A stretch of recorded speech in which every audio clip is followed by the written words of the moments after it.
What is going on, everybody? It is the Going Over Big Time podcast. I am Mike Charlip, and I am once again joined by my friend and co-host Alan the Cantastic. And today we are here to review, talk about all of the matches and storylines that took place for AEW Full Gear 2025. I thought that this was a pretty good show from top to bottom. There was a couple of things that were like very predictable, but a couple of things that I think were done very well and pushed some stories either to their end or to continue moving them along. Alan, what were your overall thoughts about this show? Yeah, I thought this was a pretty solid show overall. Um, yeah, I guess like some of the matches were I predicted, came out the way it was supposed to. I guess my two observations would be one, not a good night for the Don Callis family. They No. it looks like I mean they won one match, but in that match I don't even know if they really won at the end of the day. We'll talk about that later. Mm-hmm. The other theme I noticed was that it seemed to be seems the New Jersey State Athletic Commission approved the use of bodily fluids Mm-hmm. during this pay-per-view because there was a lot of blood everywhere. Yeah. There was at least 8 wrestlers that bled on this show. It sounds like a record. Yeah, there was a lot. Not all named John Moxley, by the way. No, he was one of them though. Yes, he was one of them. At least he wasn't doing it on his own. So yeah, we'll talk about some matches, all the matches, and some booking decisions that not really booking decisions as far as the result, more so booking decisions about placement of match. There's a couple of things that like shouldn't be back to back, and they are just because they. I mean, we'll talk about it when we get there. But as far as once again, they did the tailgate brawl where they had a 3-hour dynamite where the first hour was part of Collision, and then the second hour was the hour before this show. So So they they seem to had be doing that. Only, they had Collision and then yeah. an hour-long tailgate brawl. Okay. Yes. And that's what they've been doing the last couple of pay-per-views. They've been having the first hour of Collision right after Dynamite. And then this hour before the pay-per-view counts as the second hour of Collision.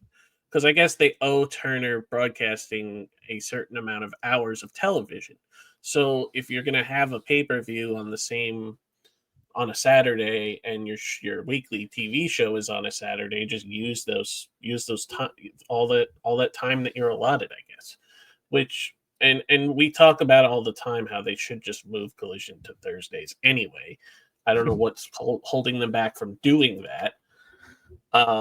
Especially since the competition has their pay-per-views on Saturday, usually why they are moving Collision in the first place. Um, so we had an hour-long tailgate brawl, as well as they had once again the 0 hour on at the exact same time on the YouTube, which doesn't make any Yeah, sense. I tuned in a bit on the 0 hour because I had forgotten again that the tailgate brawl had all the matches, and I thought there was some matches on Yeah. the 0 hour, and then I skimmed through it, and I realized, oh no, this is just a talk show. They're just recapping all the storylines. I'm Why? like, but I didn't See, know they were doing it at the same time as the tailgate brawl. if you're gonna do both, why not have the tailgate brawl at 6 o'clock or 5 o'clock? So that if you want people to watch the 0 hour as well, then they can lead into the first hour, which is technically Collision, and then watch the pay-per-view.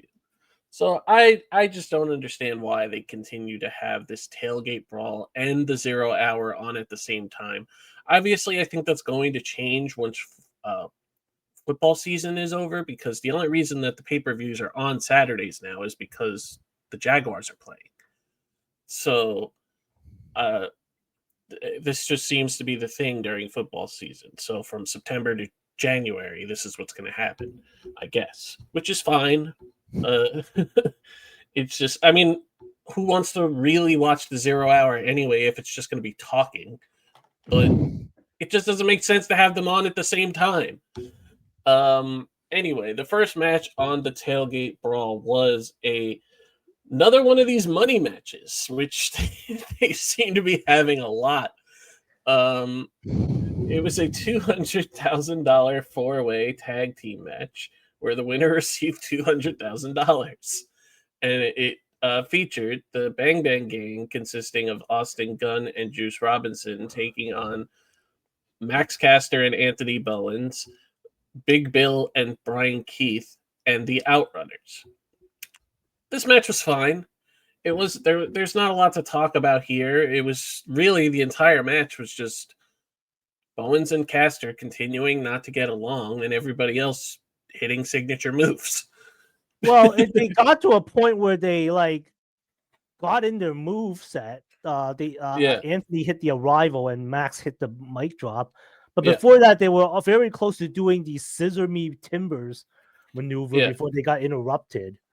Yeah, they were teasing the whole Max and Bowens thing a lot, and at some point, this is gonna become they're gonna become a tag team Well, again. I mean, yeah. they're being forced to tag right now. It's really the only angle to talk about during this match. Everybody else is kind of just here. And everybody else is kind of just doing their own thing. Obviously, we'll talk more about Bang Bang Gang later, but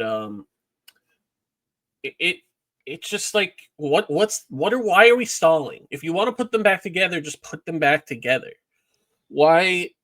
And I don't need Bowens carrying around all of his magazine covers, and I don't need Max doing this great best wrestler alive thing anymore. Nobody cares about that anymore. Well, I have to disagree with you, because the whole "Let's go, Max! You are the best wrestler alive." It seems to have caught on. I think the fans have actually caught on to this. The AEW crowd. Yeah.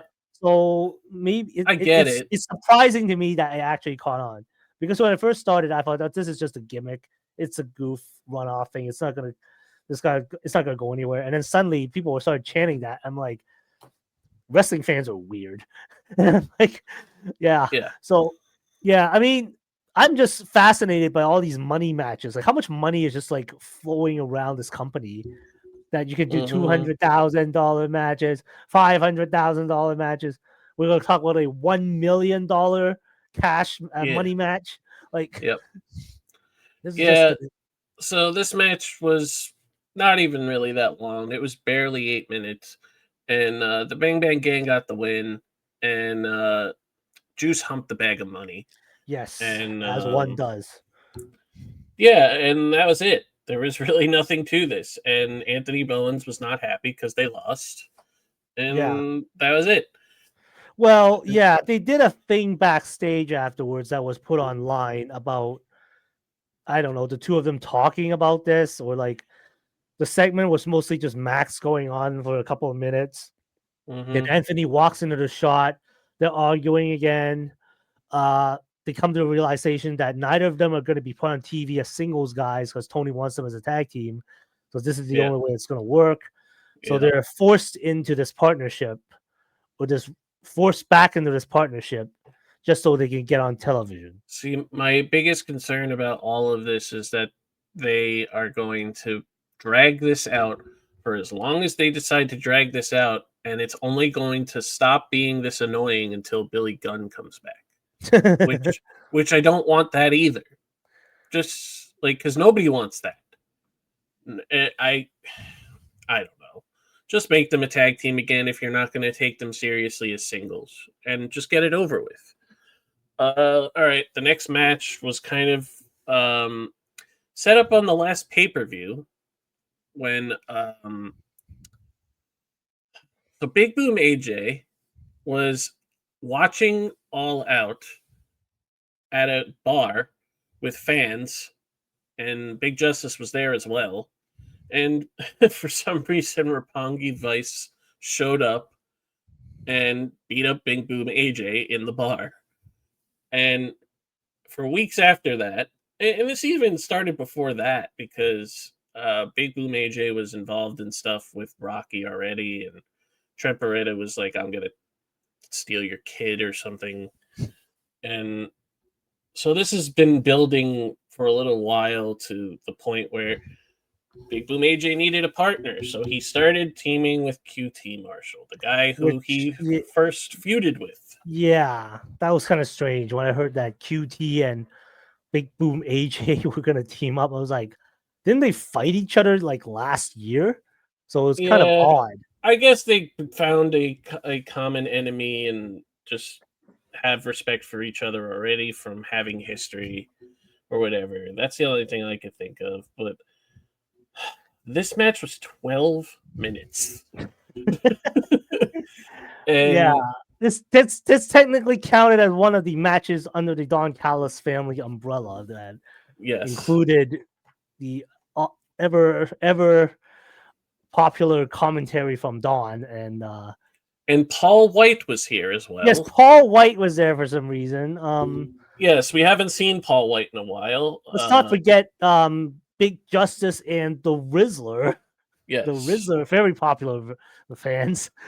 Of course. And I mean, there's been like reports that have come out recently that like Tony Khan was not of the idea of like using quote unquote influencers on his show because he obviously wanted to be different than the other place. But Mhm. apparently, QT Marshall convinced him to use uh, the Costco guys because Big Boom AJ was a wrestler first. And I understand that completely. I get it. Um, I don't really that all this really is a novelty act, which is fine, and it's not on the main card, so it doesn't really bother me that much. Um, it just is what it is. It's and you like you said, Big Justice is there, and the Rizzler is there, dressed like QT, and Paul White is on commentary, and at multiple points during the match, Big Justice just gets in Trent Beretta's face. And at one point, they push him down. And of course, Big Boom AJ doesn't like that because that's his son. And they at one point they get in the ring, and Big Justice does a diamond cutter, and Paul White goes to stop Trent Beretta from grabbing Big Justice again, and he punches him in the face, and they win the match after QT and Big Boom AJ both hit power bombs, and yeah, that Yeah, was I a mean match. they were also in like the home state of Big Boom, New Oh yeah, Jersey. The New ones that are really Jersey, of yeah. course. Their his wife and daughter were also in the crowd as they usually are for their Yep. matches. And yeah, it was what it was. It was Rocky and Trent just taking a loss for. Yeah, I mean I mean these have to be the Don Callis like fall guys because like Yeah, of course. obviously Elklon's hurt, so he's not wrestling. Brian Elcon Cage, is hurt. The guy yeah, they just brought on is hurt. yeah, Yeah, lately they haven't had much luck keeping like a whole stable together. yeah. Brian Cage is hurt. Brian Elcon Cage is going to is be hurt. hurt for a while, apparently, because I Oh, think he just had another surgery. oh dear. Wardlow's Yeah, hurt. Wardlow literally got hurt the first night he came back. yep. It's just And yeah, Trent is just coming back. He's wrestling with a cast because he had a legitimate wrist injury. right.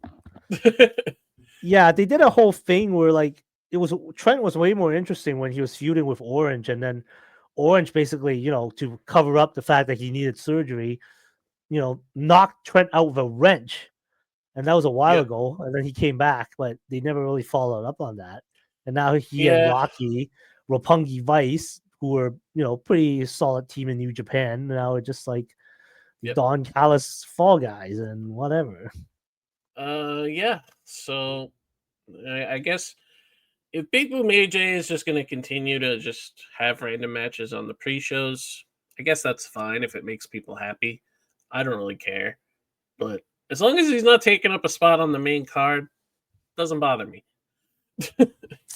I mean, I will say this. I mean, somebody that's taking up a lot of space is Don Callis himself. I mean, we had four matches with Don Callis family members. So Don had to be on commentary 4 times in this within the whole span of the tailgate and the you're using the word "have" very loosely. He didn't have to be on commentary. He chose to be on commentary. Yes. I mean, I don't know if it really needed like him on this Boom and Doom versus Roppongi Vice match. Like there was enough. Like you had Paul White there, Tony Schiavone, Excalibur, Nigel, I think, and now you had Don Callis. Yeah. What was that, 5 people in commentary? Well, and I talk about Hall all the time. I hate 3-guy commentary teams. And 4 is just crazy. And then 5 is ridiculous. So it's like, why even have that many people at the table, let alone like I don't know. I don't care. It's just so annoying. Like Paul White was only here to punch Trent Beretta. That was why he was here. No other reason. All right. The next match was barely a match. Yeah, it was like, I'm looking at the timestamp. Not even 2 minutes. Eddie Kingston and Hook beat the Workhorsemen. I mean, the match like basically started outside the ring. Yeah. Well, the bell didn't ring until the bell. They were fighting outside, and then they fought, and then they went back in the ring. Lasted about 1:50 seconds, and then I think Hook tapped out somebody. I don't know. No, it was a pin with the back fist. Okay. Yeah. Well, see, that's why Hook did the choke. Hook did the choke to prevent the breakup of the pin.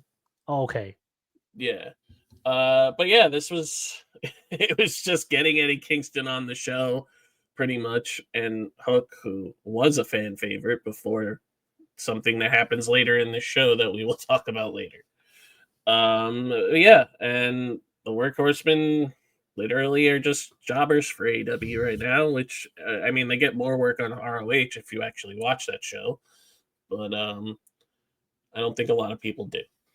All right, the next match was a trios match for the CMLL World Trios Championship. The reason that this match took place is because Kazuchika Okada had a singles match against Mascara Dorada, and whoever won the match would get a shot at the Losers Championship. So Okada won the match, so he earned a CMLL Trios Championship match, and his chosen partners, of course, were Konosuke Takeshita, probably not his choice, and Hechicera. No, it was not. And of course, they were facing the champions of El Sky Team, which is Mascara Dorada, Mystico, and Neon. So this match, just like the last pay-per-view, started 5 minutes left on the tailgate brawl because they did the exact same thing that they did last time. Well, before you get to that, I mean, yeah, this match stood out because it ran over the time allotted for tailgate brawl, and basically it's the match that started Full Gear technically. But before that, Okada, the guy who won this title match for the team that Dawn put together, let's not kid ourselves, didn't even show up on time. It was like Takeshita and Hechicera were there, and that was it. And they didn't even know. And for that reason, they did an angle where Mystico hurt his arm and had to leave the match. So Takeshita and Hechicera just went in there, started like blazing through all 3 guys, which is amazing to watch. So it started out as a 3-on-2 match for the baby faces, and then it turned into a 2-on-2 match for the trios titles. Mm-hmm. And then as soon as the pay-per-view begins, the pyro goes off again while people are fighting in the ring, which is I think that's really cool when they do that. But as soon as the pay-per-view starts, Okada's music hits. And he comes out, takes his time walking down the ramp, does his whole entrance, and then this becomes a 3-on-2 match in favor of the heels. But Mystico would come back, obviously, because this was part of the angle. And of course, this match was great. You have 6 amazing workers in the ring, and like Mascara Dorada and Neon are both like really good, both very young, both very athletic. And this is just continuing the back and forth between Yeah, Okada and Takeshita right. not Yeah, liking so each other. I mean, speaking of that, like some of that was like really shown or very evident during the match, Yep, where it was like, these two guys who are alpha males, like they're big, great singles guys, but you think that naturally you put them together, they're like the mega powers. Not as much. Hechicero at times looked like he had to be the peacemaker for yep, these three, because he was literally begging the two, look, I really want these titles. I really want the CMLL trios titles. Please just get the yeah, work together. yep, At times, like Okada's like flipping off Takeshita.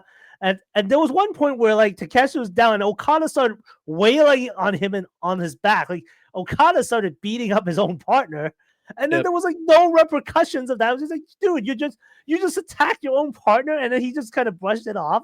I was like, okay, this is getting confusing. And I mean, they were like, they didn't like each other, but they were like sort of like working together. But then when you start, not naturally, when you start attacking your own partner like that, you should have at least shown some kind of like response. But there was like yep, almost none of that, and there were like a lot of like, you know, um, miscommunications, like Okada hitting maybe Takeshita with the Rainmaker by accident, stuff like that, and he just starts yes. laughing. Well, and they did that spot again because they've done that spot already, Yeah, where and Takeshita actually ducked it the first time, and and gave Okada a look, and then it happened again, and at that time he hit him again. right, right. So yeah, So I mean, we know where this is going, obviously, and we're going to talk about that at later because they also did a thing on Dynamite where Don Callis had everybody in the family except Elclon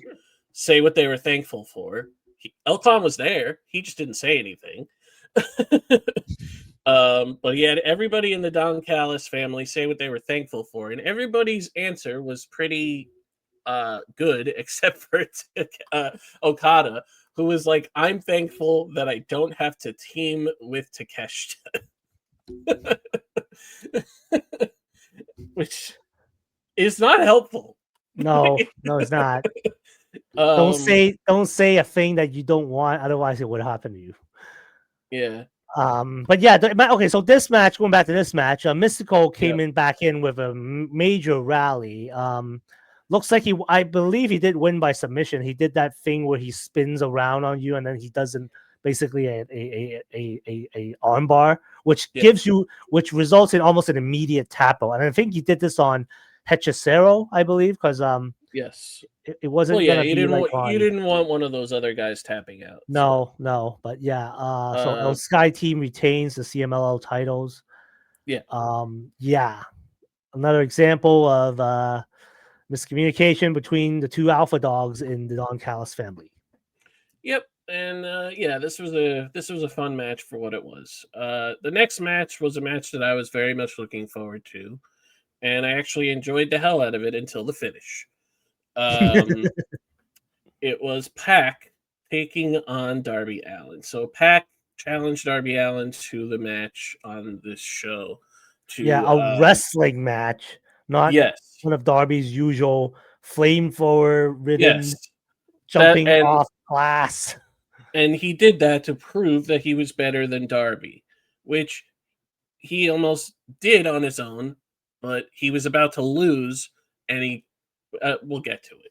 So there was a lot of great stuff in this match. Like Pac is so good, and like that guy, I believe, is about to turn 40, and like still looks like he was when he was like 25, but just with more muscle. Like, he's unbelievable. And the fact that, he was gone for so long because of injuries, he had, like his ankle was pretty bad. It was hurt pretty bad. And yeah, he's just come back better than ever. And like, Darby is a pretty good wrestler. It's just that he overshadows how good of a wrestler he is because he's always doing something crazy. And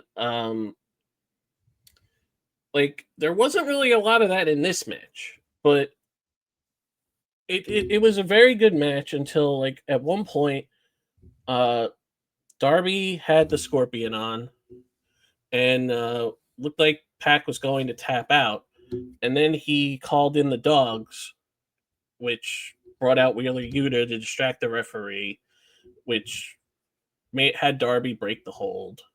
And because of that, while the ref was distracted, Pac picked up Sting's bat, which Darby now carries, hit Darby over the face with it, and won the match. So this match was great until that ending. Like, why couldn't it just be that? Again, like, I understand that he was trying to get out of the Scorpion, but like, Pac is supposed to be an amazing wrestler. He couldn't figure a way out of the Scorpion. Like, why do we have to why do we have to do this in this match? But yeah, I love this match until the finish. So I guess the only answer I would have is that they are trying to set up something in the Continental Classic. Yeah. I mean, we could talk a little bit about it, but at this point, everybody knows that for this year, Pac and Darby are in the same league, so they're both in the Yeah. Gold League. So Yeah. at some point they will face each other again. Well, yeah, And the they'll Continental have a rules, rematch. Yeah. so unlike this match at Full Gear, the Continental rules will no longer have any outside interference. Frankly, the rules are rather strict from what I hear, is that if you do interfere, you're banned from AEW, basically. So that's a I mean, pretty high price. that is what they say. Yeah, that's what they say. I mean, it's designed to like just basically have this sort of pure wrestling contest that you really liked in this Pac and Darby match when up until the finish, yeah, which yes. so far has been abided by. So So from all we're the gonna Continental Classics we've seen, we are going to talk more in depth about the Continental Classic towards the end of this, and boy, do I have a lot to say about that. yeah. So we will see what happens with the Darby and Pac. As you mentioned, they're both in the Continental Classic. So the next match on this card was a four-way tag team match where the winner would get to pick the stipulation of their semifinal match in the women's tag team title tournament. So it was the Timeless Love Bombs, Tony Storm and Mina Shirakawa, taking on the Babes of Wrath, Willow and Harley, the Sisters of Sin, Julia and Sky, and Megan and Marina. And I'm sorry, Megan and Marina. There's like they're the only ones with a team name. It's just like unless yeah, they're called Megan and Marina. Is this the M&M collection? no, Megan Bain and Marina Shafir. Yes, I know. This is a Yes, business. This is a business arrangement. yes, it Very is. dangerous business arrangement. It very much is a business arrangement where they are not friends. Megan just needed a partner. Marina was like, "Sure, I'll do it." Yeah, I get to beat up people for free, basically. Yeah.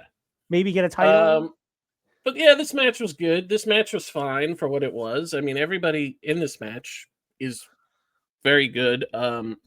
One thing I will say, and I've said it probably in the past, Julia needs to stop doing a moonsault because every time she does a moonsault, she either overshoots it or undershoots it. I don't think she has the I depth perception to figure that out. Oh yeah, I think I remember seeing that here. I thought it was like, oh no, they just botched that. Like it was like Julia Yeah, overshot the moonsault. yeah. Honestly, I don't remember. Maybe I'm misremembering, and that was during Dynamite. But either way, I she needs to stop doing it because it looks very pretty, but it only looks pretty when you finish it pretty. and she doesn't every single time. Yeah, like if she can figure out how to do it like Andrade does when he does the moonsault and he lands on his feet and then like he can actually do a follow-up flip and then land on the person again because the person rolled out of the way. That'll be a good way to like have that as your So setup, but it's not working for her yeah, right now. so I will say I really like that Willow and Harley have really embraced being a tag team. They have matching gear, tag team music, the whole thing. And yeah, I really like them as a team. I honestly I remember like when we were talking about this tournament being a thing, I thought Harley was going to team with somebody else and Willow was going to team with maybe like I don't know, Chris, but then Chris became the world champ.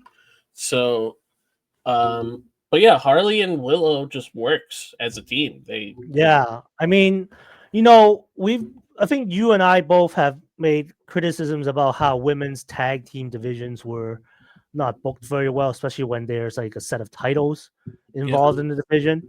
yep, They're at least trying here. Like, you know, anybody can throw together a 4-way tag team match, but they put in a stipulation in there, which actually made sense in the grander scheme of things. I, for a second, almost thought that, when the eventual winners of this match came out, I thought, oh, wait, did they just win the titles? And I totally forgot that the tournament was still going on. And that, no, this yep, was just for the stipulation. And, yep, we got to the point, and then we got to the end because I don't remember the rest of it. I hope I'm not getting too far ahead of myself here, but Tony and Mina won the match, so they were able to pick the stipulation, which Tony unveiled, and I think one of the funniest segments I've seen on AEW for a while, and for some reason involved John Moxley. John mm-hmm, Moxley had a Continental CC match with Mascara Dorada, I think. yep, Came out and won. Looked very ill for yes, post-match celebration. And then mm-hmm, just when he and Marina were in the ring, Tony comes out in just complete splendor. Meanwhile, yeah. Moxley is between So holding his stomach and like looking as though he's trying to explain to yeah, Marina, "I'm not cheating on you with Tony." So it was like it was just like to Johnny, where I said Johnny, Johnny. You operate to in where I said hate. Yeah. To where I said Tony Storm has the most hilarious timing in the world. Because like why would she choose to come out during after I this? was like, wait, why is? And then I was like, so confused. like Like it was like Moxley's still in the ring, and I'm like, for some reason, Tony's music hits. I'm like, why? yeah, And then I'm like, oh yeah, right, she has to tell us what the stip is. But Marina's yeah, there, yeah, and it was because just an Marina's there. interaction with. Cause Moxley said nothing. Yeah, Tony just goes, Johnny, Johnny, Johnny. You've never seen me before, and you operate out of hate, but I operate out of love, and I will do whatever violence I can for me and my lover, Mina. And it was just yeah, this whole thing. Meanwhile, Moxley looks like he's about to like puke, and he's just like, mm-hmm, please, I want to get out of here. I want to get out of here. And then when she starts calling him a woman, I guess was the part where Moxley's like, what the hell? It was like the yeah, old Moxley coming back. And yep, then he's like, I'm not here to talk to you. I'm here to talk to your cave woman daughter. And I'm just like, oh, yeah. So there was a notable spot during the match that we're talking about, the yeah, yeah. four way, where they tried to do the same finish as Blood and Guts, where Oh, Mina was trapped in the mother's milk while Marina oh, right. while Megan was making Tony watch, but Tony got out of it and broke the submission. And yeah, there was a couple of good spots. Like Megan did like a double German suplex where she suplexed both Sisters of Sin at the same time. Oh, yeah, yeah, I remember that. Um, there was a nice pounce by Willow that she did to Megan, I believe. Um, Yes, yes. and Megan and Marina did like a double team where they were almost doing like Sheamus's 10 beats, but Hmm. uh, Megan was doing the 10 beats, and Marina was hitting kicks in the midsection at the same time. Okay. I like that combination a lot. Megan and Marina seem to work very well together. I guess they just have something there. I With Penelope getting hurt, I guess that just happened to work out. But yeah, so as you said, the Timeless Love Bombs won this match and chose the stipulation, which was a holiday. What was it? A holiday. Hardcore holiday death match.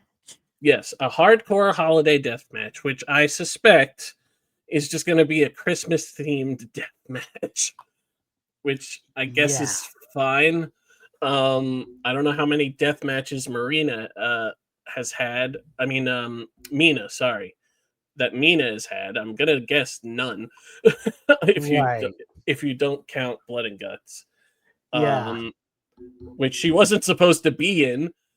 She was only in it because Queen Aminata was hurt. Yeah. Um, but yeah, and Willow and Harley ended up winning their semifinal match on Dynamite, eliminating the Sisters of Sin. Yeah. So they are in the finals and will face the winner of that match. Yeah. When So is the finals for this like tournament? Is it I because honestly, winter is coming up in December, yeah, and like they're not gonna wait till World's End. Like that's way too long. I maybe the finals is at Winter is Coming. So I'm looking here. They haven't really said. Yeah, it hasn't been indicated. I don't think it's been Um, announced when the finals are. If it has, I don't remember no, hearing it. no. All I know is that the semifinals obviously took place on Dynamite. And Um, the last semifinal match and is yeah, yeah, that was the match with Sisters of Sin versus Babes of Wrath. So Willow and yeah, Harley are in the finals. Uh, Next Wednesday, as of this recording, will be the holiday hardcore yeah, death match that will yes. determine the next set of finalists And in the honestly, I think this match could go either way because I mean I don't think it really matters if you have face versus face in the finals because you would still get a great match out of Willow and Harley versus the Timeless Love Bombs. But I think at the same time it makes more sense for Megan and Marina to win. But yeah, I think that match could go either way. But I also the fact that this was Tony's stipulation, Megan and Marina are probably going to win. So yeah, unfortunately, like I think a lot of people were upset that like teams like Julia and Sky and um, Ty J didn't go further in the tournament because Ty J's been here since day one, yeah, and they lost in the first round. Um, so yeah, and obviously if the finals is Megan and Marina versus Willow and Harley, those teams have only been together since this tournament started. yeah. Which You'd think they put like give more time to like those who have actually been a bit of a team even before the concept of a women's tag division was even created. So yeah. anyway, All right. So the next match was probably one of the best matches on the card, and it was FTR versus Brodito for the AEW World Tag Team Championships, which FTR won. Which was I was Mhm. very surprised. This was one of the results that I was surprised by Really. because yes, because I kind of expected Adam Copeland interference. I Oh, you know what? Yeah. So I was thinking about that too, but I was thinking like it would happen like after the match yeah, ended. but Um, we didn't see Adam Copeland at all. And I am more surprised that FTR overall kind of won it clean. They yeah, didn't like Stokely was not really involved in the final decision. I think he might have jumped on the ring apron and tried to be a little, do a little this, But at the end of the day, it was like FTR hitting a shadow machine as yeah, usual. and you had some you had I mean, you had Brodito hitting a Shatter Machine in this Yeah, match. You like, had there was a lot of moves that were thrown around here. And yeah, this match was just so good. I mean, which is not surprising. I mean, FTR is arguably the best tag team in the entire world, and Brodito have been killing it as a tag team since they officially became a tag team. And they already have chemistry from being friends already. So it was just it was such a great match. And yeah, FTR is once again the tag team champions. They are 3-time AEW tag team champions now. Are they the first to do that? Or did the Young Bucks did? The Young Young Bucks. Bucks did that. Yes. So Yeah. they have tied with the Bucks, I think, to become 3-time AEW Yeah. So World the Young Champions. Bucks, I believe the Young Bucks did that first. Yes. But yeah, and yeah, I mean FTR has been killing it with a lot of their heel stuff. I mean, they did a they did that angle with Ricky Steamboat, which was fine, I guess. Um, Supposedly Ric Flair was supposed to be involved as well, but he was unable to appear on screen. Um, but yeah, one thing I don't enjoy that FTR does that they have done frequently. They haven't done it in a little while, but the thing that they used to do where they would have like these random promos and Dax would like ask a random person a question or it might be a legend or something and he pulls the mic away and just continues to talk. I hate that. I don't know why. It's just so annoying.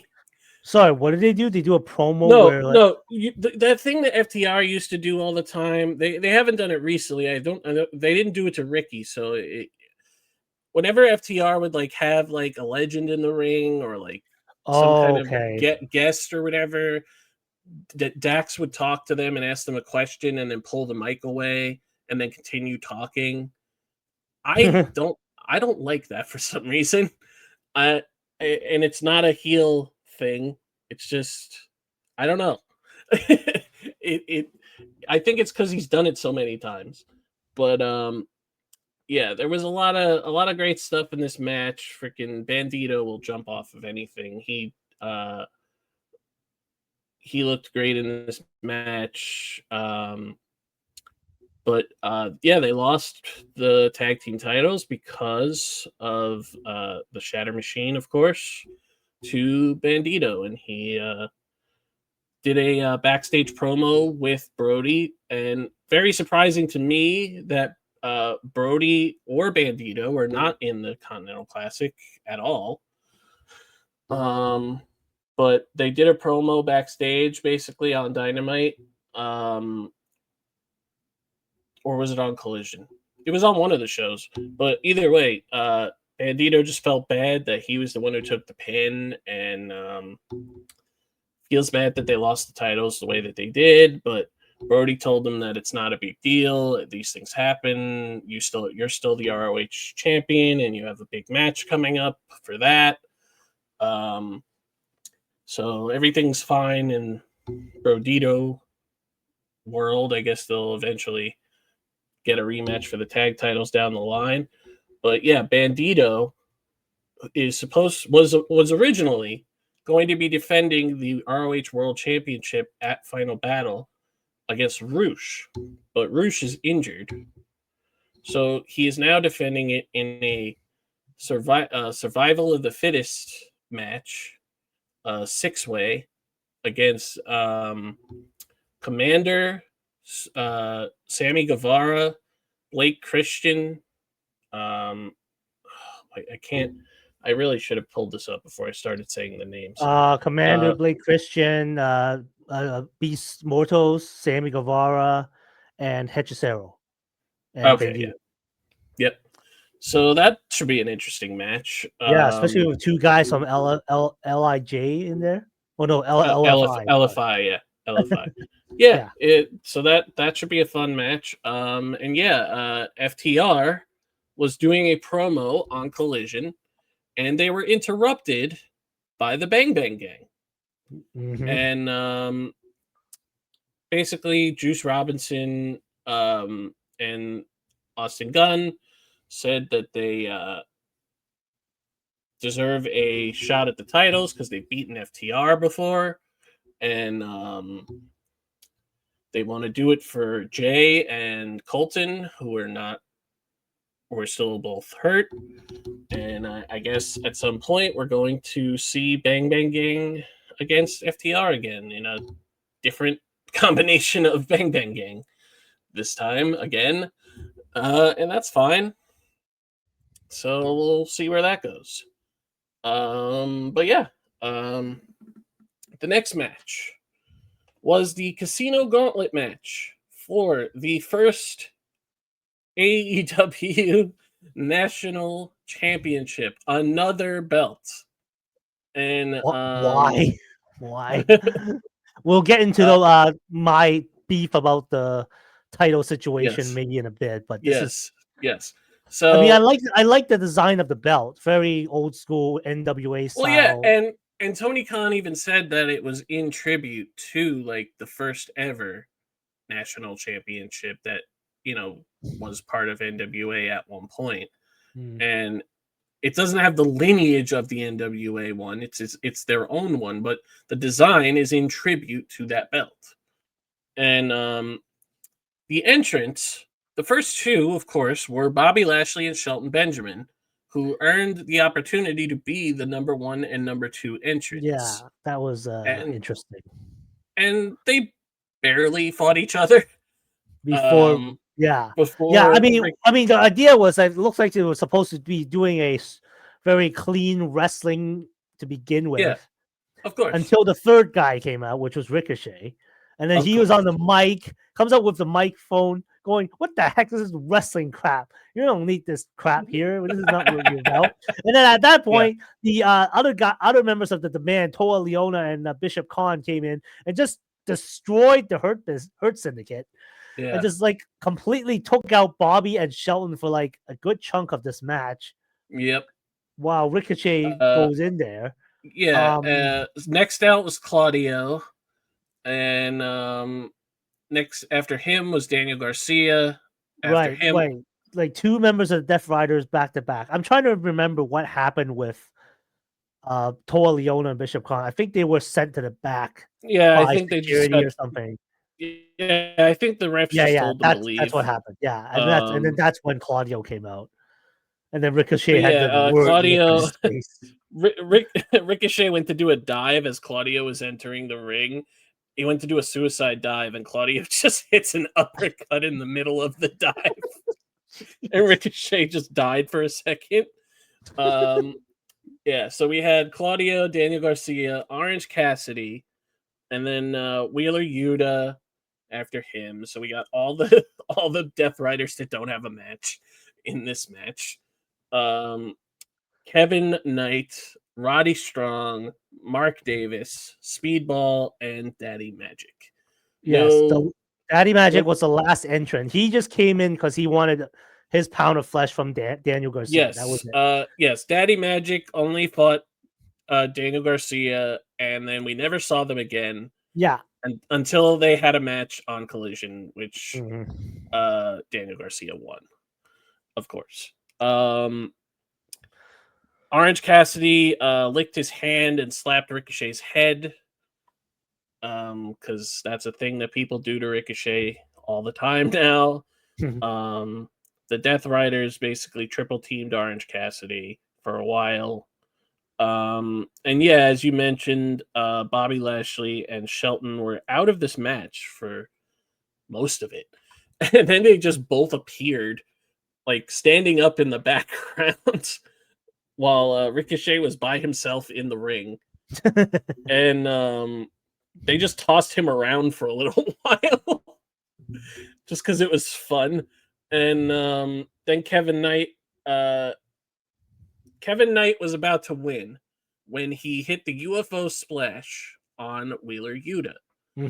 But Ricochet, who had been taken out for a while, just came back in, hit the spirit gun, and pinned Kevin Knight to win the national championship. Yes. And it was mentioned by Tony Khan and on commentary multiple times that this title is made specifically to be defended around the world, whether it be in CMLL, New Japan, any random indie, and AEW. So Well, it has the same exact thing that the All Atlantic title had. or All Atlantic's now the international title, which still exists. Yes, and we're going to talk about that later. But yeah, this match was fine. These Casino Gauntlet matches are always pretty fun. Yeah, This was you kind of always wondered who would have been in the match. Still had like it would continued, and nobody, and there wasn't a pin after Daddy Magic came out. But yeah, and you there was kind of only hope 12 entrants, right? and you kind of hope to see like at least one surprise, but you didn't get one in Yeah, this one. we never really got any of those, which Yeah, was disappointing. no surprises in this match, but yeah, it was fine for what it was. Ricochet was who I picked to win, so I was not surprised that he won. Um, it was just I didn't see Bobby Lashley or Shelton winning, and I didn't know who else was going to be in it. So I expected Ricochet to be in it just because Bobby and Shelton were in it, and it just makes sense for him to be the one to carry that one for a little while if he's going to bring it to other shows and stuff. So yeah, um, the next match was probably my favorite match on the entire show. Um, it was Kyle O'Reilly taking on John Moxley in a no holds barred match. And man, this match was great. Yeah, it lived up to its name, no holds barred. Because Yeah. because the story here is Kyle has made John Moxley tap out. What is it, twice now? Yep. Up to this point. Well, there was one time he was going to, and he got DQ'd. Yeah, and then the other time was at Blood and Guts. Yep. But yeah, this match, like we've heard a lot about no holds barred matches. I mean, basically no DQ matches, right? But like this literally lived up to no holds barred. Like they started off hot with like punches and like stuff like that. Yep. Close fists, for example. Mox brought out the fork and like pretty early, and yeah, was that's when it just like stabbing Kyle like everywhere with it, including in the stomach. Ugh. Like, but yeah, I mean, Kyle was bleeding a lot because he got stabbed multiple times in the head with the fork. But yeah, this match was this is like my kind of match. Like, obviously, I love the technical wrestling the most. I give all wrestling a shot, really, but technical wrestling is easily my favorite. And yeah, that's a lot of what this is. And I mean, we talked about it a lot, especially since All In, how John Moxley has really stepped up his game in ring and really just been like that guy that he's been putting people over a lot. And he's looked good doing it. That's why he's in my discussion for Wrestlers of the Year. I don't think like he's not going to be at the very top, but he's in the discussion for sure. Because since July, he's been killing it. Really, in the build to All In and on, he's just been absolutely killing it, storyline wise, match wise, and yeah, he did it again. Put over Kyle O'Reilly here after I believe it was it was an ankle lock, right? He you're muted. Yeah, it was an ankle lock, and I'm trying to remember, like, was there something special about the ankle lock? Like I mean, I think at that point Kyle really just cranked it in, and that was it. Yeah, right? Yeah, and after the match, Mox, who at first, like, showed some respect for Kyle. Like he was working on Kyle's arm for most of the match. He like stomped it in a chair. But yeah, he after the match, he attacked Kyle O'Reilly again, and the medical staff had to step in. And I presume this is an ankle. I don't know if he's hurt for real, but apparently Kyle O'Reilly was supposed to be part of the Continental Classic, and Roddy took his place. Um, so maybe we'll see Kyle soon. Hopefully, again, I don't know if it's a real injury or not, so haven't heard anything. But yeah, I love this match. And the best part about it was there was really no interference. It was just a great match. Yeah, just two guys with weapons and their fists just beating the crap out of each other, just buckets of blood spilling out. I mean, that's all I remember about this. It's just like the blood and the violence. It was just crazy. Like they just keep, I don't know how they can keep topping one violent match after another, but it's like, it's going up there. And it's just this match was only 20 minutes long, so it wasn't that long, to be honest. It wasn't like yeah. I mean, and the next match that we're going to talk about was the longest match of the entire show. Yeah. And I don't think that it should have taken place right after this match. Like, yeah, you need like a come down. They could have slotted in the honestly, they could have slotted in the women's world title match after this, or even the $1 million match.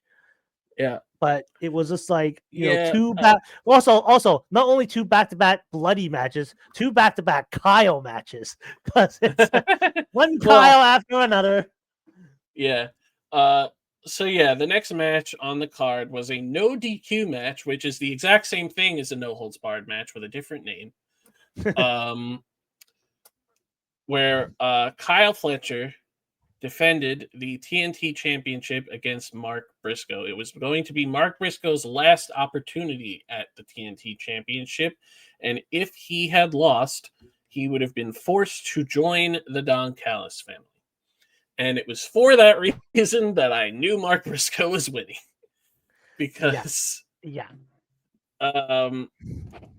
you can't tell this kind of story with Mark Briscoe, who's had to overcome so much in his life personally, and then have him lose this match, and then have the conglomeration be like, oh, Mark is gone, and we have to get him back, and like, where's the story there? Like, what are you gonna do? What would you do to like entice Dawn to like allow like a stipulation where like if you win, then Mark can come back? Like that was just dragging things on, and like this was what was this, like the sixth time that Kyle Fletcher and Mark had fought? Like I can't remember. So, yeah, something like that. Yeah, because they like faced each other in probably the Continental Classic last year, and then they had like. And at this point, like Mark had already lost like twice to Kyle for the TNT title. So it was just like the only thing that made sense was to put the title on Mark because Kyle had better things to do in terms of like internal stuff going on with the Don Callis family. Yep, and this match had a lot more stuff going on. There was a ladder, there was chairs, there was tables. That's why I just don't think it makes a lot of sense to put this match right after the Kyle O'Reilly John Moxley match. I get that they're like similar style matches, and there's different stuff that's happening but don't put them back to back. But yeah, there was a bunch of stuff here. There was a Northern Lights bomb on a chair. That that Mark just took shoulder first onto the seat of a chair. Yeah. There was a flip off of the apron onto the floor onto a ladder, which Mark Briscoe just crashed onto the ladder. There was Briscoe had the ladder and he threw it at Kyle Fletcher and then hit a drop kick while Kyle was holding the ladder. Mark got tossed off the top rope to the outside into a table. I mean, what can you possibly do to hurt Mark Briscoe after that thumbtacks match with MJF? Honestly, like at this compared to that thumbtacks and tables match with MJF, this is nothing. Like, but yeah, there was another table spot where Kyle did like he had like Mark on his back going for like a Alabama slam, and then he ran towards the turnbuckle and like cannonballed Mark into the table. There was thumbtacks in this match, and Mark hit a fisherman's buster onto the thumbtacks, and Kyle got all the thumbtacks in his ass and back, like literally. And then we had a barbed wire table. Also, there was a spot where there was a bunch of chairs next to each other, and they fell on top of the chairs. We got another big ladder and froggy bow into the barbed wire table. Kyle used the screwdriver, Oh yes, the screwdriver. the Don Callis signature weapon, and just stabbed Mark in the face with it a punch. Yeah. And he was going to do the brain buster onto the turnbuckle with the screwdriver facing up. Oh, jeez. But he stabbed the screwdriver into the turnbuckle pad. And Mark, fortunately, was able to fight out of that. And then he got off of the turnbuckle and was going to put Kyle through another table. But Kyle broke that with the screwdriver. And then this was the barbed wire table. Okay, so the froggy bow was through a regular table. The barbed wire table was a crucifix bomb by Mark to Kyle onto the barbed wire table. And Mark would eventually get the win by hitting the J Driller and getting the pinfall victory.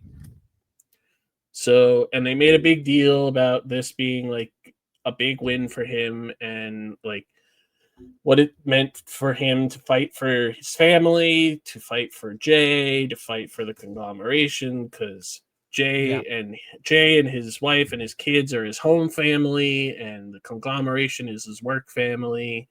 And he did like a really emotional promo that they showed after on Dynamite as well.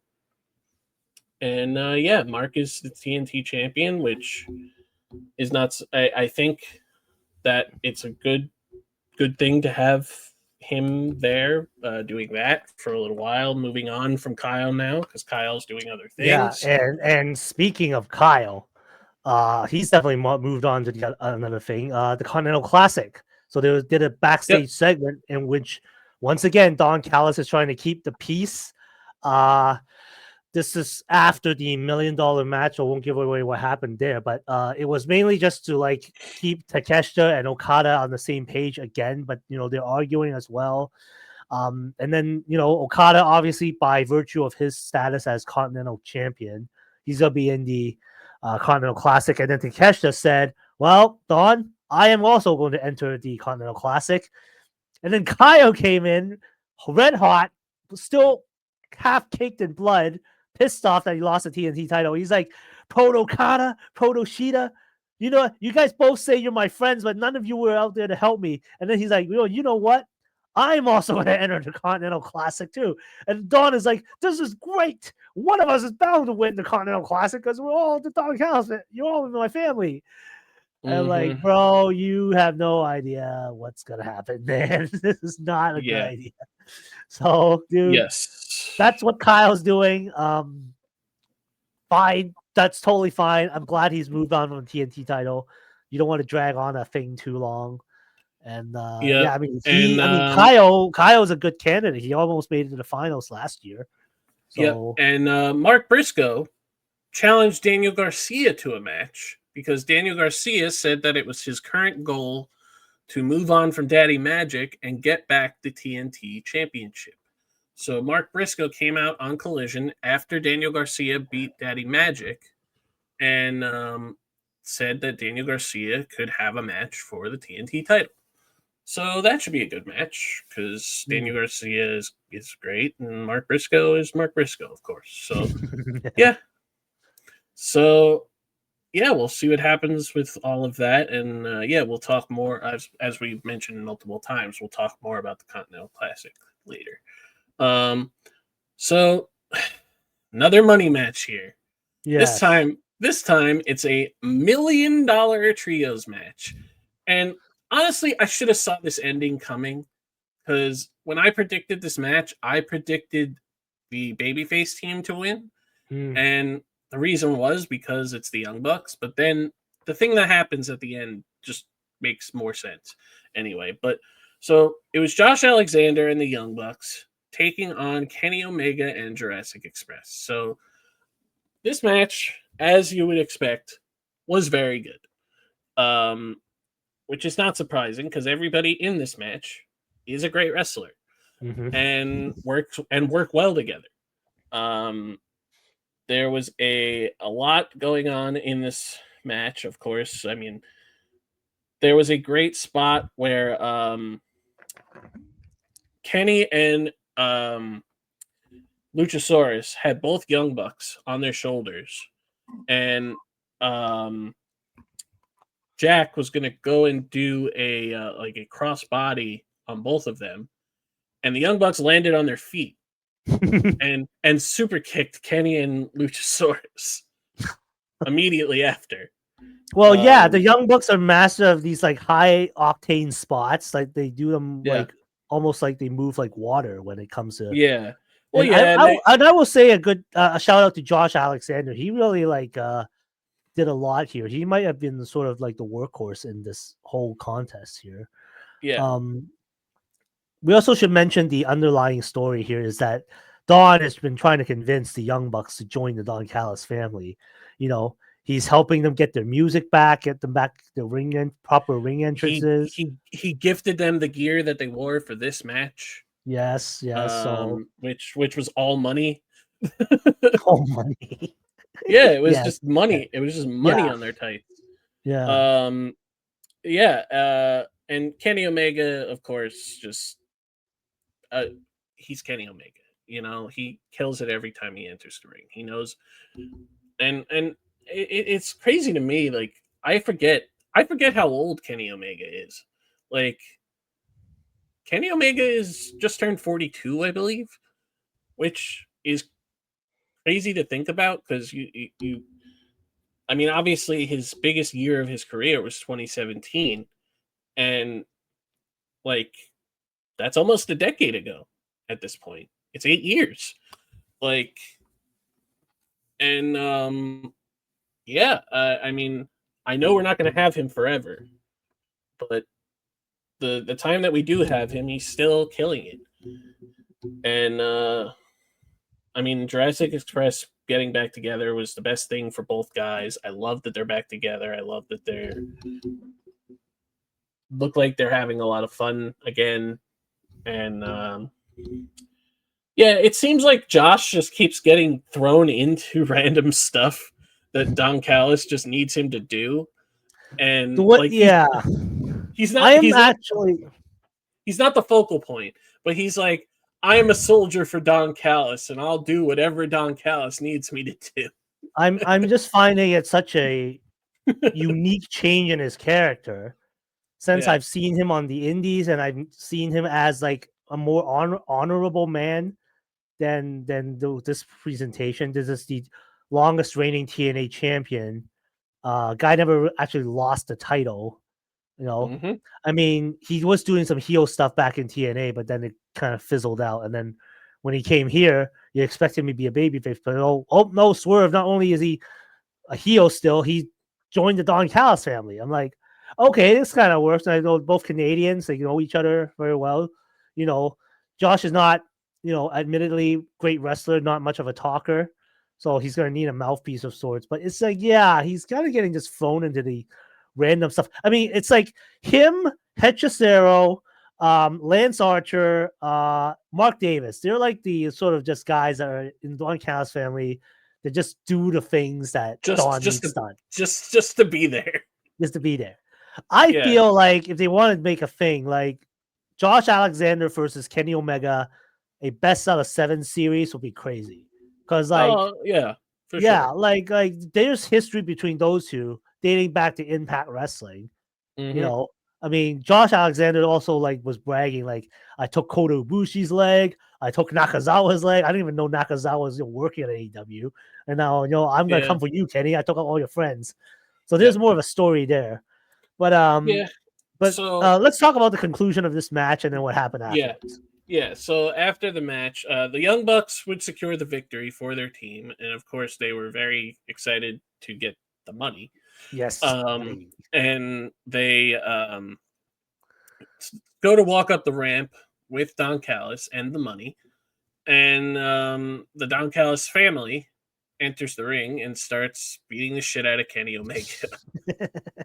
And the Young Bucks, who have been very hesitant towards Kenny Omega in the past couple of weeks for obvious reasons, their history, their friendship, and everything.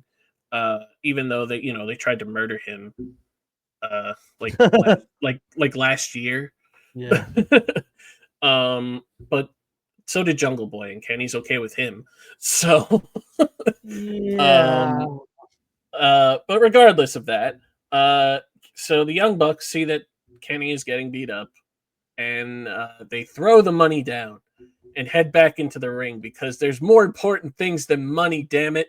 Apparently, Friendship, and they clear the ring of Don Callis's goons and shake hands with Jurassic Express. So that feud is over, and they want to shake hands with Kenny Omega, and Kenny Omega slaps their hands away and hugs them.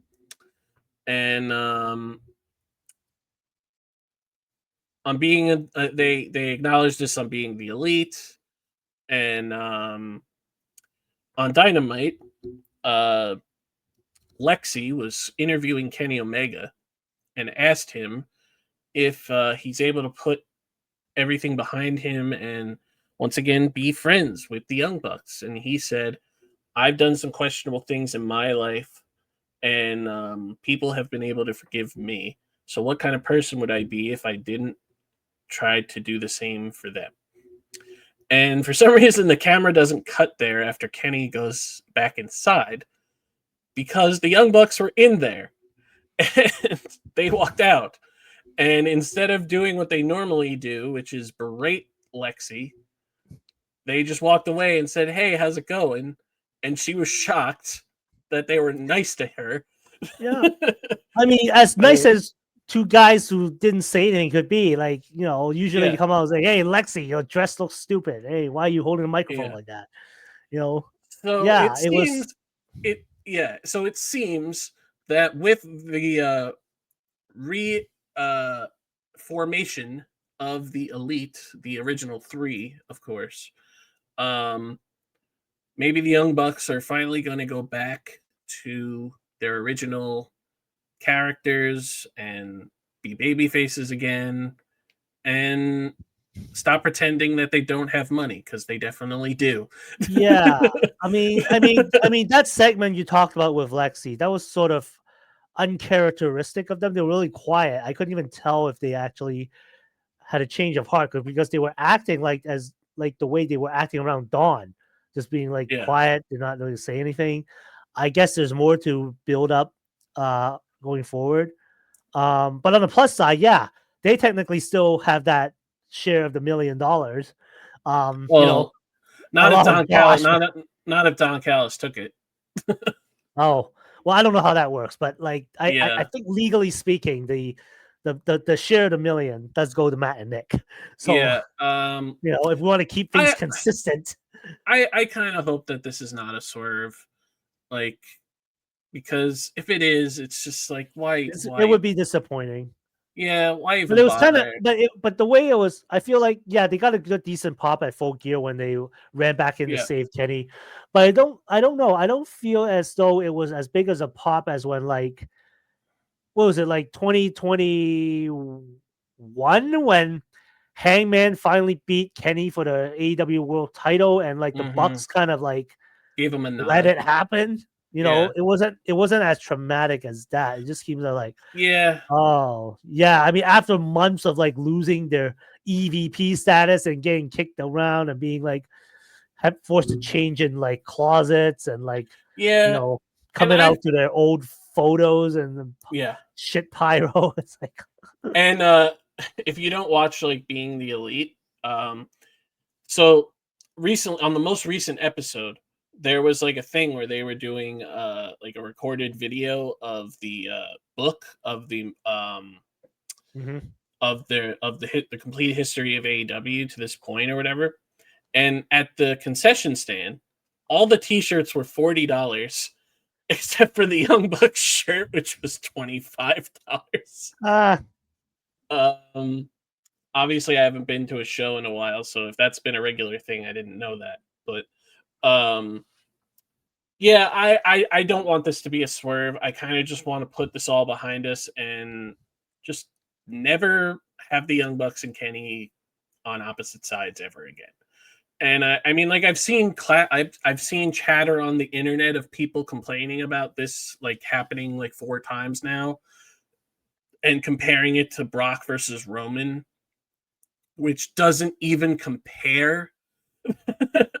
Like, oh, we're telling the same story over and over and over again.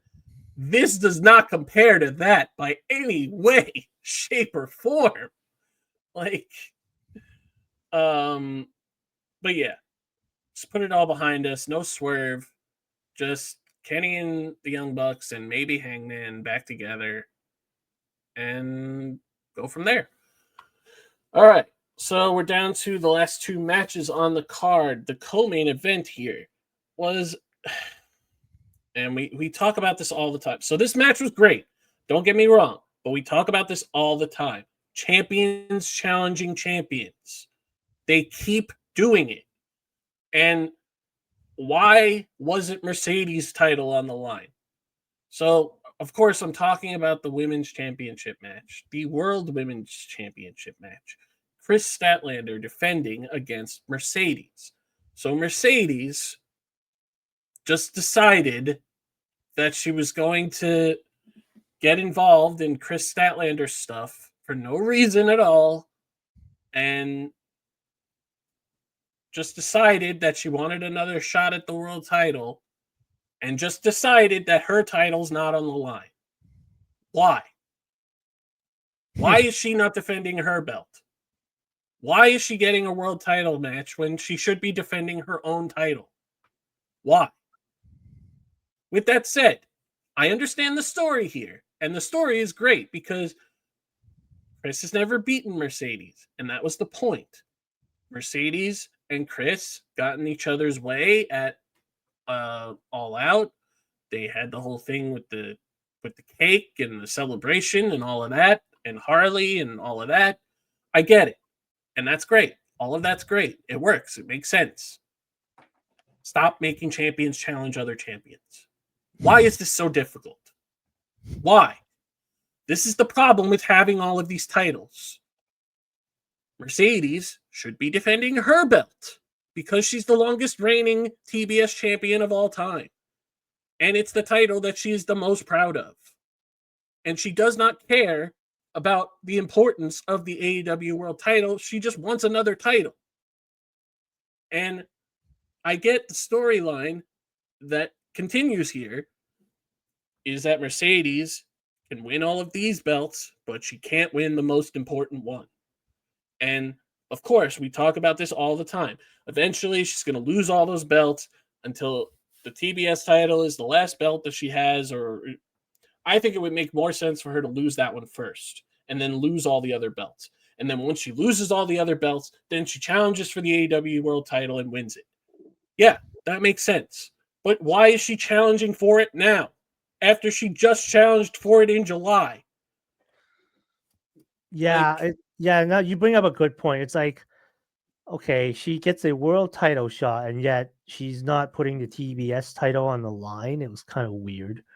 I mean, the downside is that it would eventually happen, but it's like I'm not sure if they wanted to make Chris Statlander a double champion because like you don't want to end Sure. like she just won the world title. I mean, are we really doing that? Are Sure. we really making Mercedes a double AEW women's champion on top of the 10 gazillion other belts she's lugging around? And on paper, of course, somebody else should beat Mercedes for the TBS title, like Carly, for example, or Willow, because those are the people she has history with, or even Red Velvet, who she's just beat and is challenging and is facing again at Final Battle. But and this match was great. Don't get me wrong; it was a really good match because these two are great wrestlers and are really good at this. It just bothers me so much that they continue to do these champion versus champion matches. And it dilutes the rest of the division who and we talk about all the time, they have like the same 10 women on all of the shows. But you could have other people being built up who are not on the shows, who actually work for you. Like Nyla Rose, who hasn't been around in a really long time.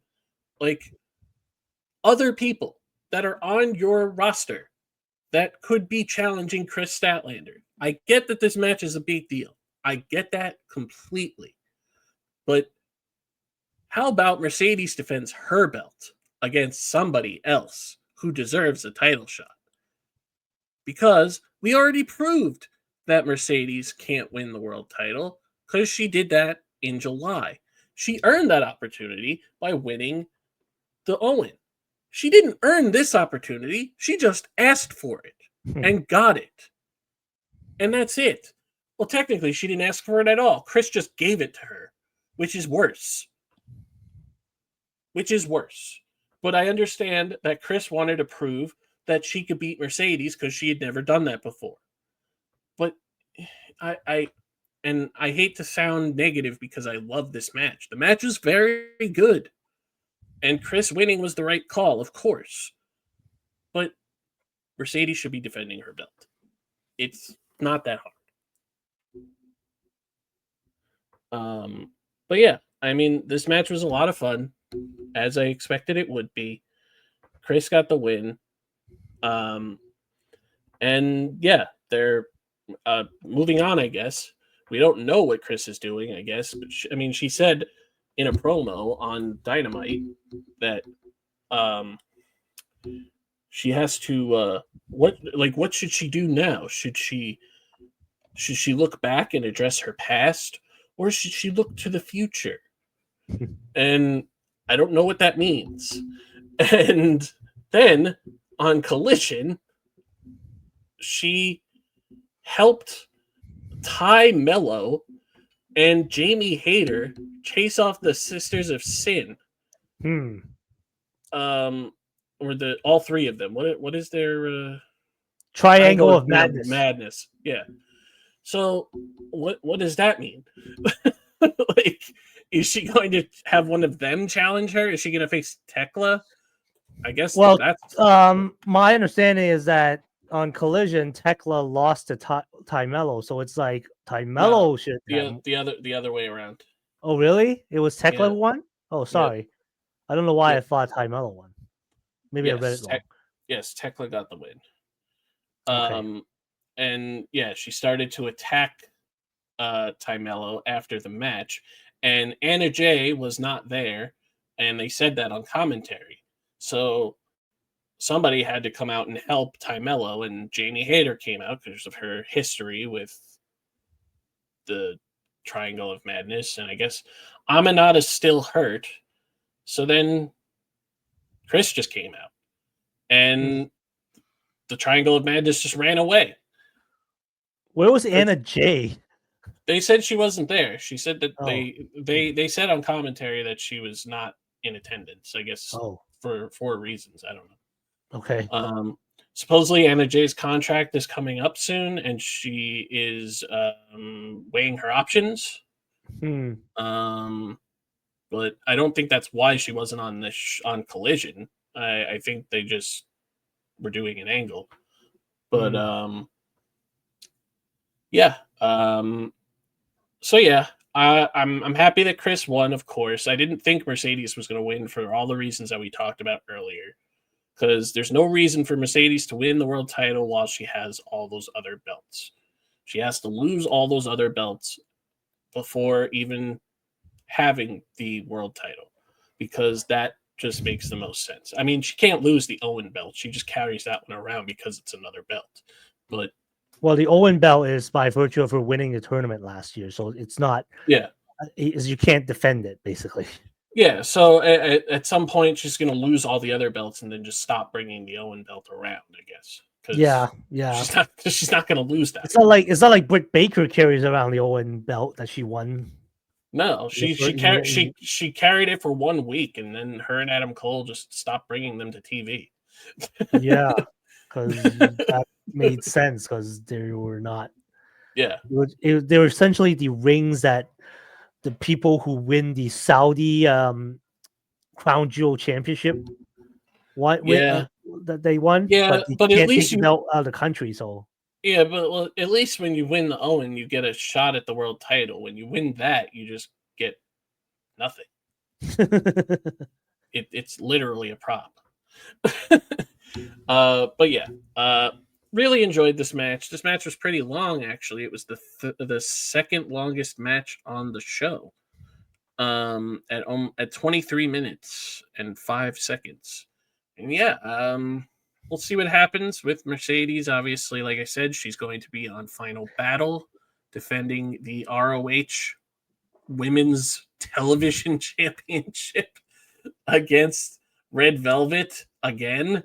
Because Red Velvet wants another shot. Because technically, she held the title technically for over 400 days. Well, yeah, she was injured, and Mina was the injured and all that stuff, interim. but still, Mina, technically, that's a pretty long yeah, reign. Mina was the interim champion, and then Mercedes won that belt, and then she won the unification. All right, so we're on to the main event, and it is a cage match between Samoa Joe and Adam Hangman Page for the AEW Men's World Championship. And it became a cage match because on the day of Blood and Guts, Samoa Joe just decided to bring the cage down and beat up some people. And Hangman came out and made the save and was like, "Oh, you like cages? Fine, we're gonna have a cage match." And Samoa Joe was not happy about that. So yeah, this match was very good for what it was. It wasn't very long. It was only 16 minutes, which is surprising for a main event cage match. But yeah, there was a lot of blood by Samoa Joe. Samoa Joe got busted very early and was bleeding a lot. And the doctors were like trying to look at him, and he's like, "Get away from me." Very reminiscent of his match with Finn Balor that one time, where the refs were stopping the match because there was a lot of blood. But I'm glad that they don't do that here. They kind of just let it go. But there was, of course, interference by the Ops, where Hangman was under the impression that he took out the Ops, and that the reason that the cage match was happening at all so that there wouldn't be interference. Of course, there was. Shibata came out and was trying to climb the cage with the AEW World Title, and then Eddie Kingston came out and fought with him to the back, and for some reason, after that, so after that, Will Hobbs comes out, Yep. breaks the lock on the door with his bare hands, and just walks into the cage, and yeah, they How did Will get taken out? I'm trying to remember. they had that like no DQ match on the day of Blood and Guts, and No, not. I remember that he got oh like thrown through a electric box. I know that part. oh But I'm yeah, just yeah, saying yeah. in this cage match, what did Hangman do to I counter Will I Hobbs? think I think Hangman just threw him into the cage a bunch, Okay, like like right. So now we yeah, see all the known members of the Ops coming in trying to help Joe, yes, and this is where this yes, match like descends into yeah.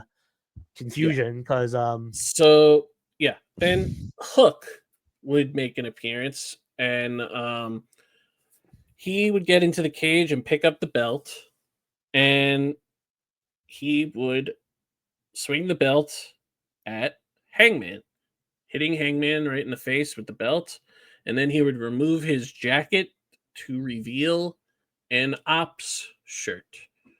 So Hook was never left the Ops, um, and it was all a ruse, and he helped Samoa Joe secure the victory to and Samoa Joe is now a two-time AEW champion. yeah, you talk about like Hook never really left the Ops. I mean, I guess that's the way the storyline developed. But at first, I think he had injured him. He sustained some kind of injury that took him out of the Yes, running for the trios title. So that's why they brought in Will Hobbs. And yes, then remember when Hook returned, and then there was that yep, weird exchange he had with Joe, and he didn't really do yes, anything, and then they kind of just petered out from that. And then he did this promo and up on some condo rooftop in Brooklyn, saying, "Yeah, I need to probably find some friends or whatever." Which I thought, yeah, that's what Eddie Kingston. That's who Eddie Kingston was supposed to be, yes. right? So Samoa Joe on Dynamite, um, following this pay per view, would have a promo in the ring where he showed a video of all the times that him and Hook interacted leading up to this match. And they showed the video of like the times that Hook like tapped out really fast when he was in the matches against Samoa Joe and Will Hobbs and all of them. Mm-hmm. And so they made it seem like the reason that he was doing that was to prevent from further injury while being choked. But in reality, it was to help Samoa Joe to win those matches, so he tapped out very quickly. Um, and yeah, so all of that stuff that he said that he needed to find, maybe he needed to go out on his own, or maybe not. And then Eddie Kingston got involved in all of that, and Eddie Kingston would acknowledge this on Dynamite in a backstage promo. Um, well, before we even get to that, let's talk about what happens after this match. So after this match on the pay per view, they're all celebrating, and the cage is going up, and the lights go out, and some of the lights come back on, and we see a flaming house on the screen, and the unmistakable voice of Prince Nana, and then yeah, Swerve is back, and he's got new music. So Yeah, looking really jacked. Apparently, first of all, that's what I noticed. yes, The yes. music was obviously different. I don't know if Nana's dance really corresponds with the song anymore, but I couldn't even tell what the lyrics were because I was like, I heard like most fingers, most fingers. I was like, most Well, fingers. the early lyrics say, "Whose house is it?" Yeah, I got Um, that part, but then and then and then it goes on. I was like, yeah, most fingers. I haven't seen the I lyrics. haven't found a clip of it yet. The AEW music has not released Swerve's new music yet. But yeah, Swerve's back with a fucking chain around his neck or something, I think. Like in a leather jacket, looks like he's about to murder somebody. And I thought this was like fits in well with great with storyline, right? Samoa Joe's first world title reign was ended by Swerve Strickland, and now his second title reign begins. And just when it begins, his old enemy comes back. The guy who actually beat him with the title, comes back. Uh, let's try and remember what happened. What else happened here? Oh yeah, let's not forget that Joe's ops now includes a bunch of like young boys, or for lack of a better term, Yeah. members of the ops dojo, like just basically Yes. also all basically flunkies that will take the beatings. Yes, and Um, one of them that was very prominent towards the end when Swerve hit the house call looked a lot like Shane Gillis, the comedian. Shane Gillis, what Yes, the who the the comedian. comedian. Yeah, Shane Gillis. I am Uh, not familiar with Mr. the Shane Gillis. the internet pointed this out. It obviously was not Shane Gillis; it was a Oh, wrestler, but okay. it just looked like him a lot. Swerve's new theme song is a collaboration with Raekwon from Wu-Tang Clan. Oh, Um, yes. okay.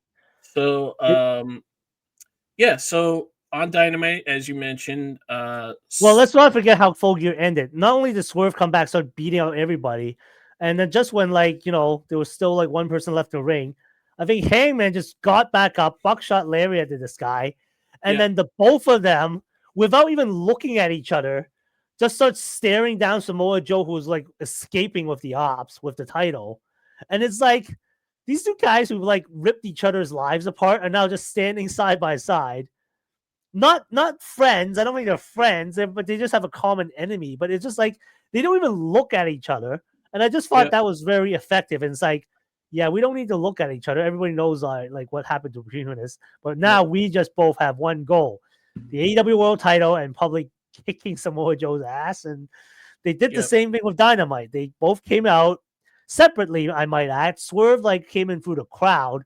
Hangman, as one does. Like it they starts met off in at the parking lot. They met in the parking lot, yeah, they met in the and parking lot. Swerve got Interesting. out of a car. Yeah, Swerve got out of a car that was driven by Nana. Nana, Nana and gives him a staple gun and says, "Go get him, yeah, boss." And then Hangman yeah, appears out of nowhere, and they're both walking. They're yes. still not looking at each other. They're both walking into the No, arena. they're just walking with purpose to the ring with chains around their neck, Yes. bonded by chains, and Hangman takes a whiskey shot at yes, some bar that just at the happens to be in bar. the building, and Yes, the then bar starts in the making his way building. to the ring. And it happens again. They start beating up the ops flunkies, and then it's just like, yeah, here we go. I don't know what's gonna happen. World's End triple threat match. I mean, like there can only be one contender, unless Joe won, unless they somehow force Joe to defend it against both of them. I Yeah, mean, there will be. I mean, it's great. I mean, it's solid storytelling. The guy who just beat for the title and the guy who beat you the last time for the title, yep, both. I mean, let's remember, Swerve helped Hangman win the title in the first place, yep, and now that situation is. I mean, a lot. I hear a lot of criticism probably about Hangman's title reign being too short. Whatever. yeah. Not Everyone every does. title reign. Not every title reign No, needs to you've be a mentioned this year before. long. You've mentioned this before in past episodes, right? I mean, look at Samoa Joe's title reign itself. We didn't need Joe like a year-long title reign. Like No. he's an established guy with veteran experience. You need him to sort of set up the next guy. And at that time it was Swerve. Hmm. MJF needed a long title reign because he is like the AEW guy, and they needed to have some establish a guy and made him the longest reigning a world champion. Yep. Um, Hangman winning the world title. The reason for that is they needed somebody to beat John Moxley, and now that was Yep. done. I will say he had he had solid like title defenses. Gave some shots to like young up and comers like a Lee Moriarty. I mean, yeah, for the life of me, I can't remember who else he defended. Kyle Fletcher. Kyle Fletcher, that's right, Kyle Fletcher. I should not forget about that match. But yeah, it was a nice solid short title reign that we needed just to like move on from the Moxley like thing. Exactly. So now you can tell this story of him and Swerve working together to stop the ops. And if Eddie Kingston gets involved, obviously, going back to Eddie Kingston, I think he's asking for a world title match now. So he did a promo on Dynamite talking about like he wasn't going to address Hook and all of that. Like he felt like Hook was the only person that like was there for him during his injury, and that's why he had his back. And if this was all a ruse, he doesn't know how to handle that right now. But he will go after Samoa Joe in that title. And at the time, he said he didn't think he deserved a title shot, so he challenged Shibata to a match on Collision, which he won. And on Collision, after the match, he challenged Samoa Joe to a world title match at Winter is Coming, which is official. So Eddie Kingston will be challenging Samoa Joe for the world title at Winter is Coming Dynamite. And I'm looking forward to that match because Eddie Kingston did a hell of a promo on Collision where he was basically like talking about how much he loves this business and that he's not going to sugarcoat things and that he's not going to play a character. He's just himself, and he doesn't give a shit about all of that stuff, and he just cares that the fans are behind him and that he loves wrestling. And he's going to take out Samoa Joe because he's corrupting Hook. And he's not blaming Hook for what happened. So obviously that's going to keep building, and I'm sure Hook will get involved in that match. And Eddie Kingston will eventually have to fight Hook.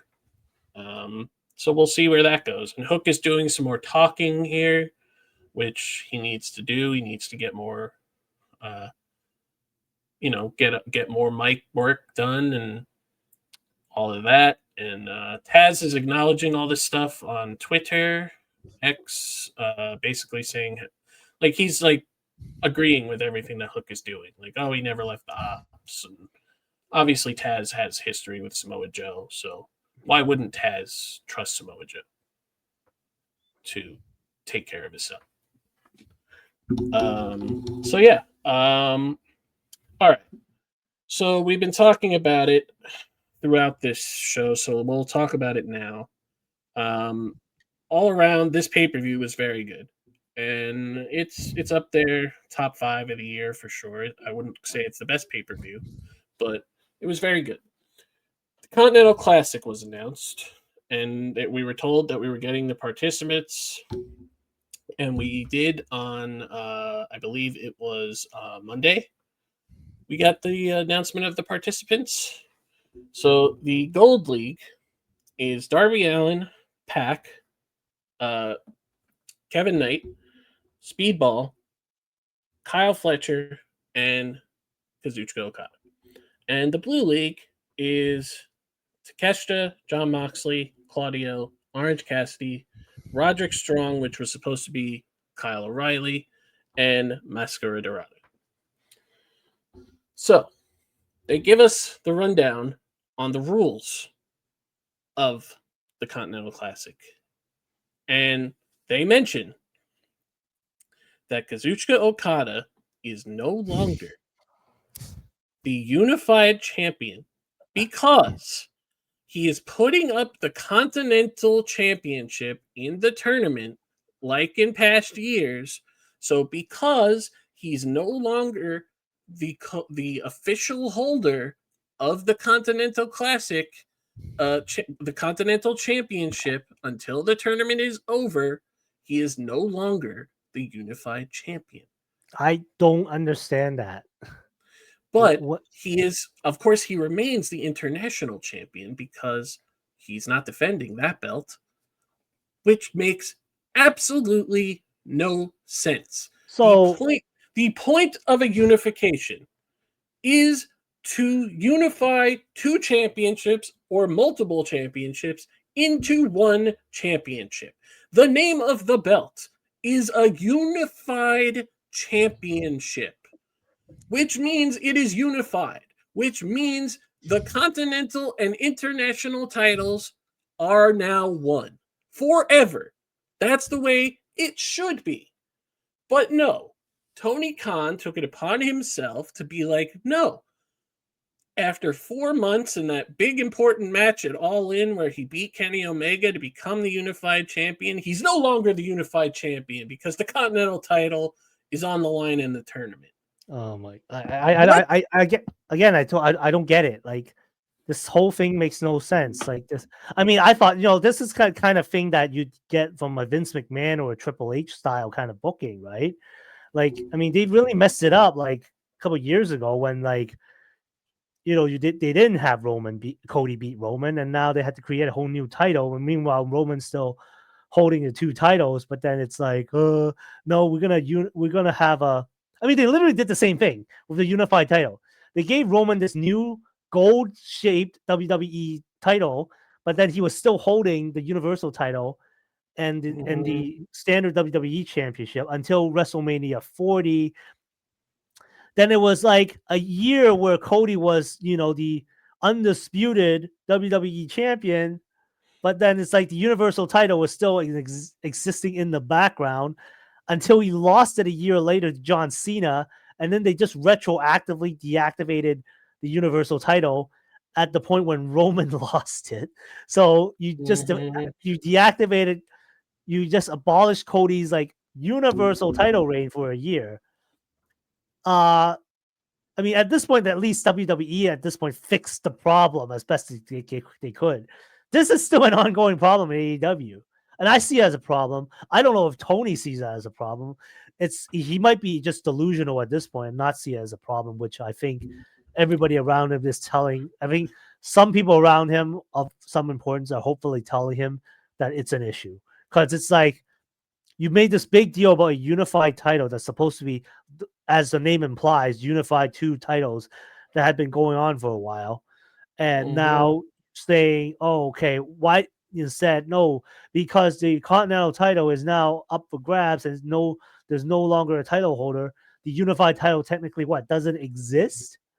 And that's Yeah. why he's just holding the international title. And like, what possible reason could you have? And I mean, like, I hear different things, obviously, from different people, like like Tony Khan thinks that having more belts makes things more important, like, or like does he think that like because Okada's going into because Takeshita's already the IWGP champion and Takeshita's probably going to beat him in the finals because that's what the finals is going to be. It's going to be Takeshita versus Okada. Like, and like if Takeshita beats him, then Okada will still have a belt, so he can go to Wrestle Kingdom and be like, "Hey, I still got a belt from AEW." Like, what? Like, what? Yeah. So if like you brought a good point. If Takeshita wins this Continental Classic, he becomes a Continental champion. Okada has the international title. So does the unified title no longer exist until those two belts are until somebody holds both? Like, what are we doing? That doesn't make sense. It should just like and we talked about like how like on the website it says that he is the unified champion, but that he also holds the continental and international championship. And we wondered like what does that mean? Now we know now we know what it means, and it's stupid. It's very dumb. It's like, okay, they should have just when they unify sorry.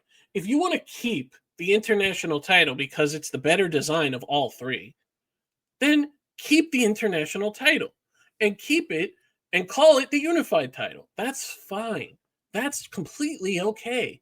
Nobody wants this continental belt and nobody wants this unified design, this unified title design. So Just keep the international title, call it the unified title, problem solved. Oh man. And Yeah, you don't there's have to not make Okada. yeah. Sorry, go ahead. Honestly, like the in terms of comparing the lineage and the prestige of the international and the continental title, the international title actually has more prestige. You know, Mm-hmm. Pac was the first champion. Orange Cassidy had like one of the best reigns of that title, where he like defended it. What he had like what 30 40, defenses or yeah, something? 40? like I lost 40 track. to, He was I lost defending count. it like Right? every month at every 2 weeks at this point. You know, other guys held it. Moxley held it for a bit. Phoenix held it for a bit. MJF made it his own thing. He turned it into the American title. Mm-hmm. Will Ospreay held it on it. Like a whole bunch of like your stars have held this title. Meanwhile, the Continental title, the only two holders were Eddie Kingston, the first one, and Okada, Mm-hmm. who beat him like 2 years ago. 2 years ago, I don't Yeah, remember what happened 2 and years ago. that belt is so freaking ugly. Like nobody cares about that belt. Like, I and mean, yeah. the unified title's okay, but like it doesn't compare to the design of the international title. So just have the international title and call it the unified title. Like you've already Or changed look, the name or I 3 like the times. unified title design. Look, just get rid of the two belts. Just have the unified title. Make the unified title the prize for the Continental Classic every year, or not, or just do a thing where it's Or like, or just just do treat it uh, like the G1 where the yeah, winner winner gets a gets title the shot of their choosing yeah. for any And singles men's championship. Okay, And if you want to have Okada in it while he's the champion, then have him in it. And if he wins, he can choose who his opponent is. It's very easy. It's like why are we making it this convoluted? Why do we have to say, oh, if you have this title and this title, then you also get this title? Why can't we just have that one title? You know what? I really wish Ariel Hawani asked this question to Tony when he had Well, him on his show. well, he probably didn't know. He wouldn't have Uh, known. He wouldn't have known to these are ask him that. questions that are not being asked to some of the main bookers of the most prominent wrestling companies out there, right? You know, I mean, I am surprised that nobody has brought this up to Tony. I can't believe nobody has brought this up to Tony Khan. Like you have this like weird title situation where it's just really confusing to your audience that what's Mm-hmm, going on here. You mm-hmm. know, like And you just we just spent about 10-15 minutes talking about just this one topic alone, right? So it's somebody out and there must be telling him. you just introduced another title I know. where you introduced it in the middle of a tournament to crown another women's championship in the middle of like all of these things are happening at the same time. You have this women's tag team title tournament going on, then you just decided that you're going to bring in this new national title and just have a random gauntlet match to crown the winner while you have this tournament for the women's tag titles going on. Also, you're going to have the Continental Classic at the same time as the women's tournament going on. And the Continental Classic is going to be for this one belt that has been combined with another belt to create another belt. What? Like, so now we don't have a unified champion. We have an international champion and a continental championship that is up in the air until the end of the tournament. So if Okada wins, obviously, if he beats Takeshita, then he just would become the unified title champion again, I guess. But does that mean that his reign as unified champion was halted? Like, it doesn't make sense. And I just don't understand what the thought process is there. And all these people in the match in the tournament, that's great. Like obviously, you look at the list on paper. The only person that's probably going to win is Takeshita. Like I get like and I understand why John Moxley and Claudio are in there. We're building to them turning on John Moxley. Right. That's why they're in there. And Pac is on the other side. Mm-hmm. And then you Well, have as I mentioned, Pac they probably want to do one more thing between him and Darby, but yeah. I think the thing to pay attention to in the Gold League is Okada and Kyle because they're both in the Gold Yes. League. Yes, and they faced each other. So the first Dynamite after Full Gear was mostly all tournament matches. because you So had yeah, so another thing is to notice what's interesting is that the first rounds, like the guys that won were a bit surprising because what was the first one they had? Kyle and Okada was the first match. Kyle and Okada, and Kyle Kyle won. won. Yeah. And then they had, not surprising, Mox versus Mascara Dorada, and Mox won. But then they also had Kevin Knight beat Darby Darby. and Kevin Knight beating Darby. That was surprising. Yep. And then I think on Collision it was Roderick Strong that beat Takeshita. Nope. Oh, The other way sorry. around. The other way around. Was it? Sorry, Yeah. I must have read it wrong. Yeah, Okay. Takeshita won. But yeah, you got some like surprises there. You got Kyle Fletcher. Well, Kyle Fletcher actually not that surprising, but Okada taking a pin, that is a very rare thing. And it was like a small package. It was a surprise small package at like after they had a pretty long match. But yeah, so the storyline they're doing with Darby right now is that he's beat up, and that's why he lost to Kevin Knight, because he's been taking too many risks, and he's got burns all over his body from the the fire spot with Pac, and I like I said it earlier, I'm surprised that neither Brody King or Bandito are in it. Having Masqueradoradas in there, cool. You have a CMLL representative. But Kevin Knight probably, honestly, him beating Darby is probably going to be the only win that he gets. Also, we had what was it? Speedball versus Claudio. Yes, that was it Speedball versus Claudio? I can't remember. Yeah, probably. It might have been. No, wait. It was Orange Cassidy versus Claudio. Oh, Orange Cassidy versus Claudio. And did Speedball have his first match in the tournament? I don't think so. Not yet that I can recall. Let me look it up right now. But yeah, no. This past I only watched up to Dynamite, so but yeah, like Orange Cassidy and Claudio. Claudio won. I'm not surprised about that.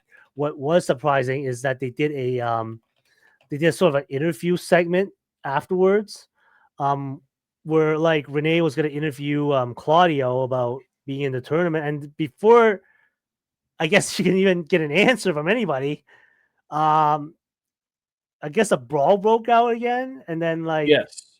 So I thought. Yeah. So what I thought, because we've been talking, obviously this has been a topic of discussion for a while now, that we fully believe that the Death Riders are going to turn on Mox at some point.